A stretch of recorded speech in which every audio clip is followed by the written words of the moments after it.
शिक्षण विभाग माध्यमिक शिक्षण विभाग कक्षा 9वीं में आप सभी विद्यार्थियों का हार्दिक स्वागत है। आज हम लोग हमारा जो विषय है विज्ञान और प्रवृत्ति भाग के इसमें हमारा जो चैप्टर है प्रकाश का परावर्तन, ये वाला चैप्टर में आज हम लोग हमारा दर्पण और दर्पण के प्रकार ये वाला टॉपिक आज कवर करने वाले हैं। मेरा नाम नेहा सिंह है। मैं प्रभा देवी मनपा माध्यमिक स्कूल से हूँ।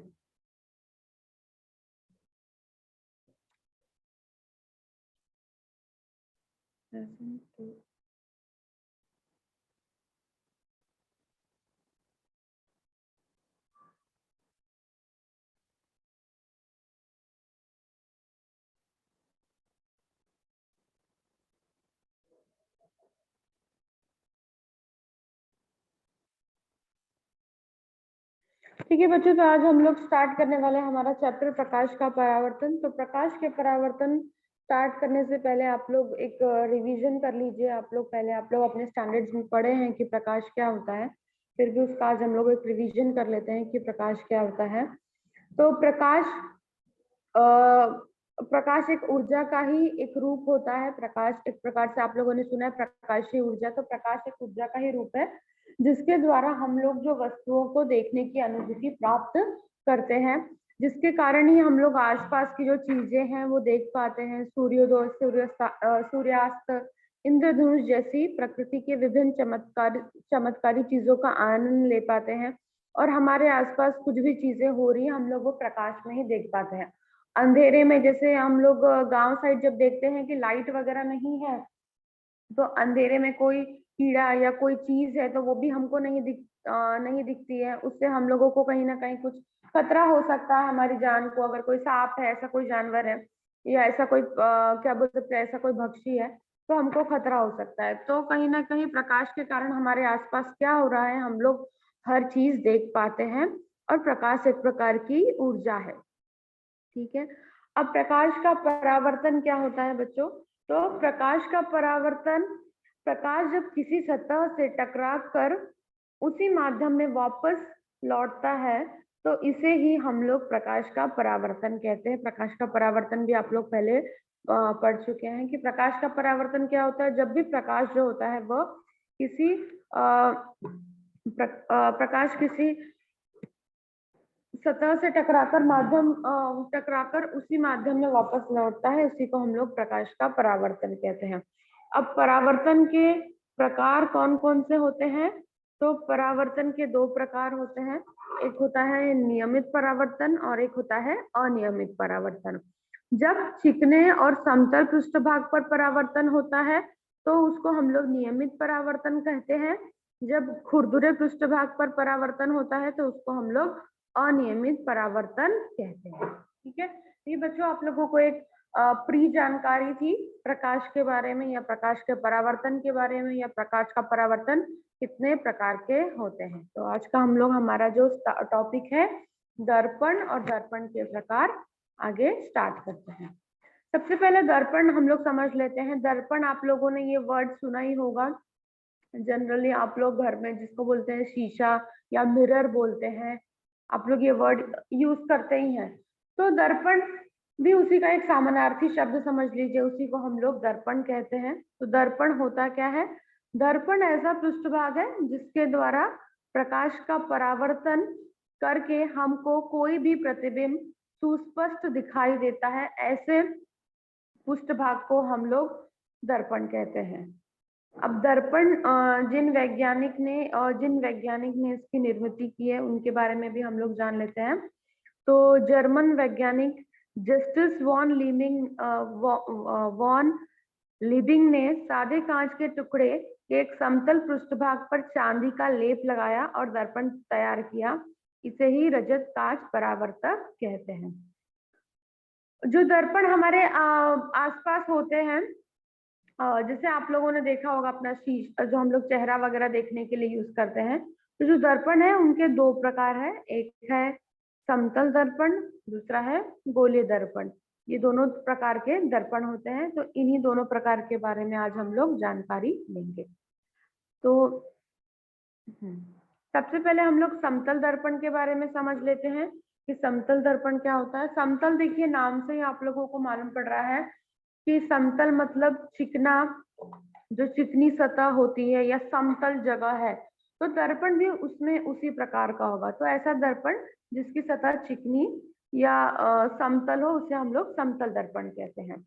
दैनिक जगह पर समतल दर्पण का बहुत उपयोग किया जाता है। समतल दर्पण का हम लोग हमारी डे टू डे लाइफ में बहुत यूज करते हैं, जैसे कि घरों में चेहरा देखने के लिए, जो हमारा टॉर्च होता है उसमें टॉर्च की जो लाइट होती है उसमें टॉर्च में भी हम लोग जो दर्पण लगा होता है वो समतल दर्पण होता है।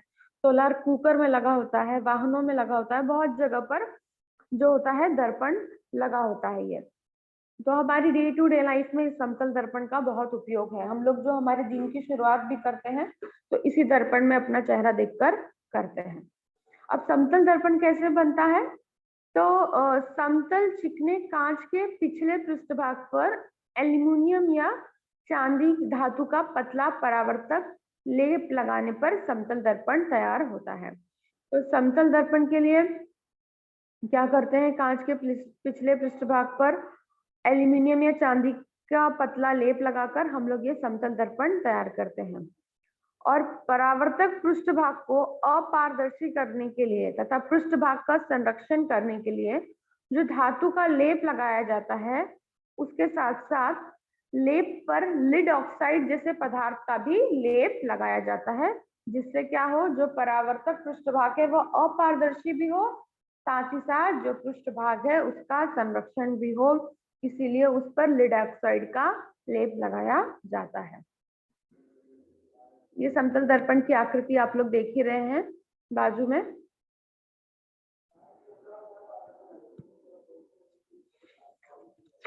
ठीक है, तो अभी हम लोगों ने समतल दर्पण के बारे में पढ़ा, तो अभी हम लोग देख लेते हैं कि समतल दर्पण से जो हम लोग अब प्रतिबिंब देखते हैं वो निर्मित कैसे होती है, उसके बारे में हम लोग थोड़ा डिटेल में जान लेते हैं कि समतल दर्पण से जो प्रतिबिंब होता है वो कैसे उसका निर्माण होता है। तो जो घरों में दर्पण होते हैं उसके सामने खड़े रहने पर दर्पण से सुस्पष्ट प्रतिबिंब दिखाई देता है। तो दर्पण से जो प्रतिबिंब निर्मित होता है वो कैसे निर्मित होता है, इसके समझने के लिए हम लोग बिंदु सूत्र का उपयोग करेंगे। बिंदु सूत्र मतलब एकदम छोटा सूत्र लेंगे, छोटा सूत्र लेंगे जिससे प्रकाश निकलती हो, बहुत बड़ा यूज नहीं करेंगे, मतलब विस्तारित सूत्र यूज नहीं करेंगे, बहुत बिंदु सूत्र, बिंदु मतलब बहुत छोटा सूत्र यूज करेंगे, जिसका उपयोग करके हम लोग समझेंगे कि समतल दर्पण से प्रतिबिंब कैसे बनता है। तो बिंदु सूत्र से सभी दिशाओं में प्रकाश की किरणें जो है वो निकलती हैं और उनमें से अनेक किरणें दर्पण पर आती हैं और परावर्तित होकर आंखों तक पहुंचती हैं। परावर्तन के कारण ये किरणें दर्पण के पीछे जिस बिंदु से आती हुई प्रतीत होती है, उस बिंदु पर दर्पण का प्रतिबिंब निर्मित होता है। ठीक है, तो समतल दर्पण पर लंबवत आने वाली किरणें लंबवत ही परावर्तित होती हैं। तो जो समतल दर्पण पे अगर जो किरणें आ रही हैं, आपतित किरणें हैं, वो अगर लंबवत आ रही हैं तो परावर्तित किरणें भी जो होंगी वो लंबवत होंगी। आकृति में आप लोग को दिख रहा है कि आपतित किरणें और परावर्तित किरणें दोनों ही लंबवत है, उनके बीच में कोई ऐसा एंगल नहीं है, दोनों ही जो मिरर है, जो समतल दर्पण है उसको लंबवत है। ठीक है, तो जरूरी नहीं है कि जो आपती किरणें हैं वो हमेशा लंबवत ही आए, कभी कभी कुछ एंगल्स पे भी आती हैं, तो वो जैसे एंगल पे आएंगी वैसे ही परावर्ती किरणें भी होंगी, लेकिन अगर आपती किरणें ये लंबवत आएंगी तो परावर्ती किरणें भी लंबवत होंगी।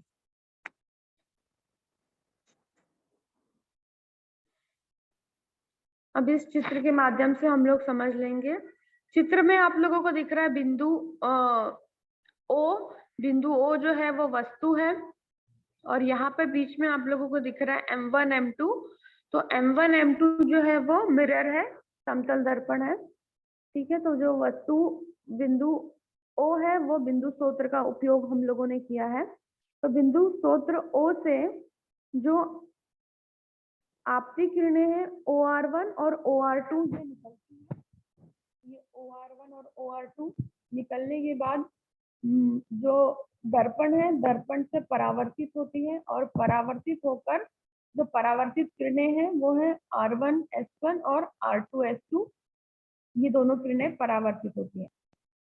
लेकिन जब हम लोग ये जो R1S1 है और R2S2 है, इनको पीछे की ओर अगर हम लोग डॉटेड लाइन से बढ़ाकर लेके जाते हैं तो हम लोग देखते हैं कि ये बिंदु O1 पर मिलती हुई या प्रतिच्छेदित होती हैं।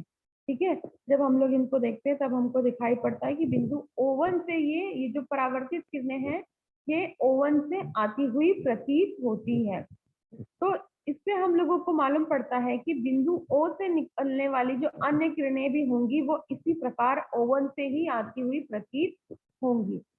तो इसीलिए बिंदु O1 जो है वही बिंदु O का प्रतिबिंब है। परावर्ती किरणें प्रत्यक्ष एक दूसरे को प्रतिच्छेदित नहीं करती हैं, इसीलिए इस प्रतिबिंब को आभासी प्रतिबिंब कहते हैं। ठीक है, इसमें जो परावर्तित किरणें हैं वो एक दूसरे को प्रतिच्छेदित नहीं करती हैं, वो ऐसा आभास होता है कि प्रतिच्छेदित कर रही है। जब हम लोग पीछे उनको मिलाते हैं तब ऐसा आभास होता है। तो इनसे बनने वाला जो प्रतिबिंब भी होता है वो आभासी प्रतिबिंब होता है। और प्रतिबिंब की दर्पण से लंबवत दूरी बिंदु स्रोत की दर्पण से लंबवत दूरी के बराबर होती है। तो जो प्रतिबिंब की दर्पण से दूरी है वही बिंदु स्रोत की भी दर्पण से लंबवत दूरी के बराबर होती है। ठीक है, ये हम लोगों ने बिंदु स्रोत का देखा कि बिंदु स्रोत से आकृति कैसे प्रतिबिंब कैसे बनता है। अभी हम लोग विस्तारित स्रोत का देखेंगे। अगर कोई विस्तारित स्रोत है, विस्तारित स्रोत मतलब थोड़ा कोई बड़ी वस्तु है तो उससे प्रतिबिंब कैसे बनेगा। तो विस्तारित सूत्र का उपयोग जब हम लोग करेंगे तो सूत्र के प्रत्येक बिंदु का प्रतिबिंब निर्मित होने पर ही हम लोगों को प्रतिबिंब प्राप्त होगा। प्रत्येक बिंदु का जब तक प्रतिबिंब निर्मित नहीं होगा तब तक हम लोगों को संपूर्ण प्रतिबिंब नहीं प्राप्त होगा। तो इससे हम लोगों को क्यू दिख रहा है, जो है विस्तारित सूत्र है। इसमें आप लोगों को दिख रहा है M1 M2 ये मिरर है। ठीक है, यहाँ से जो P है, P का प्रतिबिंब है वो P1 पे निर्मित हो रहा है, Q का प्रतिबिंब Q1 पे निर्मित हो रहा है। इस प्रकार सभी बिंदुओं का प्रतिबिंब निर्मित होने से विस्तारित सूत्र का प्रतिबिंब जो बनेगा वो बनेगा P1 Q1 निर्मित। और समतल दर्पण द्वारा निर्मित जो प्रतिबिंब का आकार होगा वह सूत्र के आकार के बराबर होगा। तो दो चीजें हम लोगों ने सीखी। पहली ये जो प्रतिबिंब बनता है वो आभासी प्रतिबिंब बनता है, क्योंकि जो परावर्तित किरणें होती है वो प्रतिबिंबित नहीं करती है, तो इसलिए बनने वाला प्रतिबिंब होता है वो आभासी प्रतिबिंब होता है। इसके बाद समतल दर्पण द्वारा निर्मित प्रतिबिंब का आकार स्रोत के आकार के बराबर ही होता है, ना छोटा ना बड़ा। तो जो स्रोत है उसके आकार के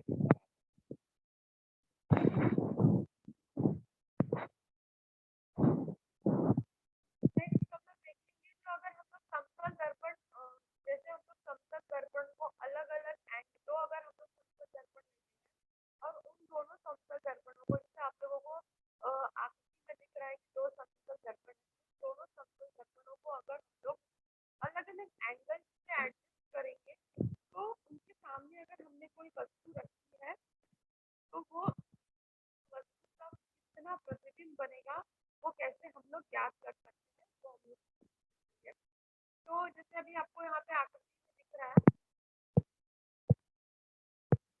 आकृति में आप लोगों को दिख रहा है कि दो समतल दर्पण को एडजस्ट किया और उनके सामने एक वस्तु रखी गई है। और यहाँ पे हम लोगों को आकृति में दिख रहा है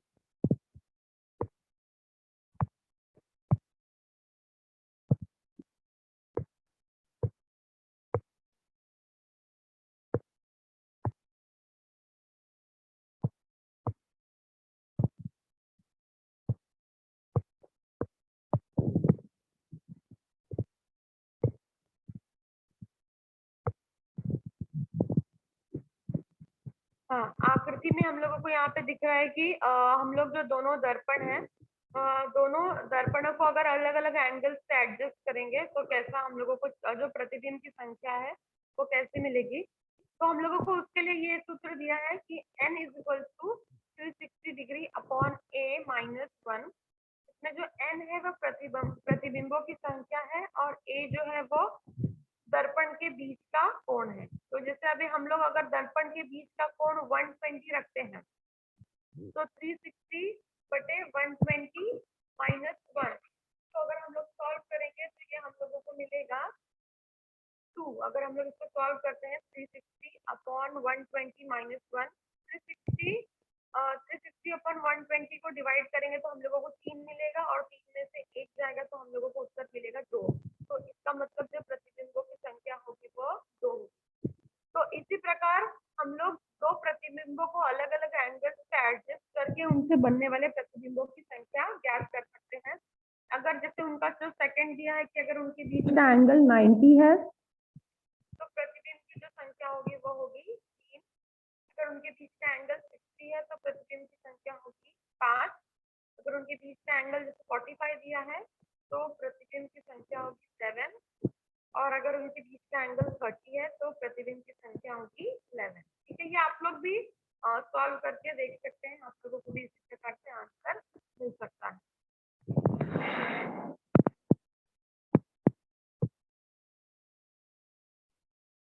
ओके, नेक्स्ट हम लोगों को एक कथन दिया हुआ है। कथन दिया है कि समतल दर्पण द्वारा व्यक्ति पूर्ण प्रतिबिंब देखने के लिए दर्पण की न्यूनतम ऊंचाई उस व्यक्ति की ऊंचाई से आधी होनी आवश्यक है। अगर समतल दर्पण से हमें किसी व्यक्ति का पूर्ण प्रतिबिंब देखना है तो दर्पण की न्यूनतम ऊंचाई उस व्यक्ति की ऊंचाई से आधी होनी चाहिए, कम से कम उस व्यक्ति की ऊंचाई से आधी होनी चाहिए, तभी हमको उसका प्रतिबिंब दिखाई पड़ेगा। तो ये हम लोगों को कथन है, ये कथन सही है कि नहीं है, ये कथन हमको सिद्ध करके देखना है। तो इसके लिए हम लोगों को बाजू में एक आकृति दी है, आप लोगों को दिख रही है, आकृति बाजू में है। तो इस आकृति में जो यहाँ पे हम लोग अगर देखेंगे तो यहाँ पे एच, यहाँ पे जो व्यक्ति है, व्यक्ति का जो क्या बोल सकते हैं, व्यक्ति का जो सिर के ऊपर का बिंदु, आंख और पैर है, उसको हम लोगों ने एच, ई और एफ लिया है। ठीक है, तो इस तरफ जो एच, ई और एफ दिख रहा है वो व्यक्ति का साइड लिया है हम लोगों ने और दूसरे साइड उसका प्रतिबिंब होगा। तो ये हम लोगों को देखना है कि किसी भी व्यक्ति का प्रतिबिंब देखने के लिए समतल दर्पण की ऊंचाई न्यूनतम कितनी होनी चाहिए। और एच ई का जो मध्य बिंदु है वो आर है और ई एफ का जो मध्य बिंदु है वो एस है और जो हमारा जो दर्पण है वो पी क्यू है। हमारा दर्पण जो है वो पी क्यू है। तो अभी हम लोगों ने इस प्रकार से आकृति को एडजस्ट किया है कि इस प्रकार से आकृति में हम लोगों ने माना है कि पी क्यू बराबर आर एस है। अब आर एस बराबर है R E plus E S, R E plus E S इसलिए है जो आर एस है वो आर ई और ई एस को जोड़कर बना है, तो आर एस को हम लोग लिख सकते हैं R E plus E S. अब आर ई की जगह हम लोग एच ई लिख सकते हैं एच ई बटे 2, क्योंकि बिंदु आर जो है वो एच ई का मध्य बिंदु है। हम लोगों ने आकृति में लिया है इस प्रकार से, तो हम लोग आर ई की जगह लिख सकते हैं एच ई बटे 2 और ई एस की जगह हम लोग ले सकते हैं ई एफ बटे 2। हम लोगों ने इस प्रकार से लिया है।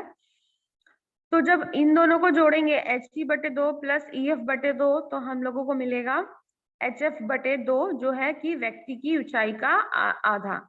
व्यक्ति की ऊंचाई क्या थी एच एफ, तो हम लोगों को सॉल्व करने के बाद मिला है एच एफ बटे 2 है जो है व्यक्ति की ऊंचाई का आधा। तो पी क्यू जो हमारा मिरर है उसकी न्यूनतम ऊंचाई होनी चाहिए कि व्यक्ति की ऊंचाई का आधा होगा, तभी हम लोगों को उस व्यक्ति का संपूर्ण प्रतिबिंब दिखाई पड़ेगा। नेक्स्ट हम लोग जो समतल दर्पण के दूसरा प्रकार है गोलीय दर्पण, गोलीय दर्पण के बारे में देख लेंगे कि हम लोग जब मेले वगैरह में जाते हैं तो हम लोग देखते हैं कि कुछ ऐसे दर्पण होते हैं जिसमें हम लोगों के चेहरे बड़े, छोटे, मोटे, पतले अलग प्रकार से दिखाई देते हैं। तो वैसे चेहरे हम लोगों के जो घर के दर्पण होते हैं उसमें क्यों नहीं दिखाई पड़ते हैं? इसलिए क्योंकि जो मेले में जो चेहरे लगे होते हैं वह नॉर्मल हमारे घर का दर्पण नहीं लगा होता है, उसमें गोलीय दर्पण लगा होता है। और गोलीय दर्पण से प्राप्त होने वाले प्रतिबिंबों का स्वरूप समतल दर्पण द्वारा प्राप्त प्रतिबिंबों के स्वरूप से भिन्न होता है। इसीलिए हमेशा के दर्पण में दिखाई देने वाला प्रतिबिंब इस दर्पण में नहीं दिखाई देता है। और मोटर चालक के पीछे से आने वाले वाहन को देखने के लिए लगाया गया दर्पण जो होता है वो समतल ना होकर गोलीय होता है। अब ये गोलीय दर्पण कैसे बनता है? हम लोग अगर एक रबड़ की गेंद लेते हैं, उसको अगर एक साइड से कट करते हैं तो उसके बाद जो हम लोगों को हिस्सा मिलेगा उसमें दो प्रकार का दो पृष्ठभाग होगा, एक आंतरिक पृष्ठभाग होगा और एक बाहरी पृष्ठभाग होगा। वैसे ही जो गोलीय दर्पण होता है, अगर हम लोग कोई कांच का खोखला गोला लेकर कट करते हैं, कट करने के बाद जो हमको पृष्ठभाग मिलेगा उसके आंतरिक या बाह्य पृष्ठभाग पर चमकीले पदार्थ का विलेपन करके गोलीय दर्पण तैयार किया जाता है। इनके आंतरिक या बाह्य पृष्ठभाग से प्रकाश का परावर्तन होता है। इस प्रकार गोलीय दर्पण के दो प्रकार होते हैं, जो आप लोग आगे के चैप्टर में आप लोग आगे पढ़ेंगे। तो गोलीय दर्पण इस प्रकार से बनाया जाता है, जो एक कांच के खोखले गोले को कट कर।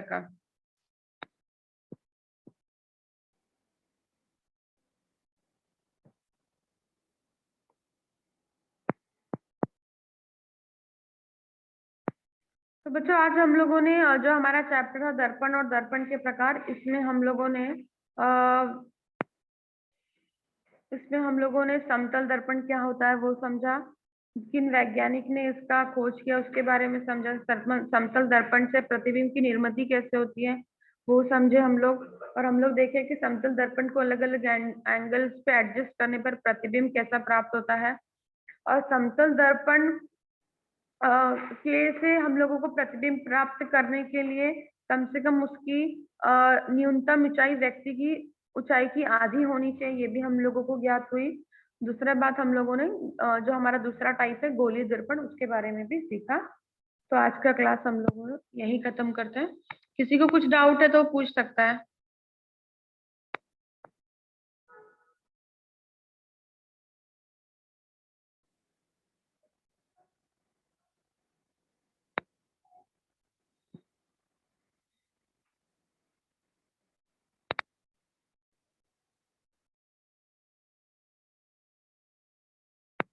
हेलो।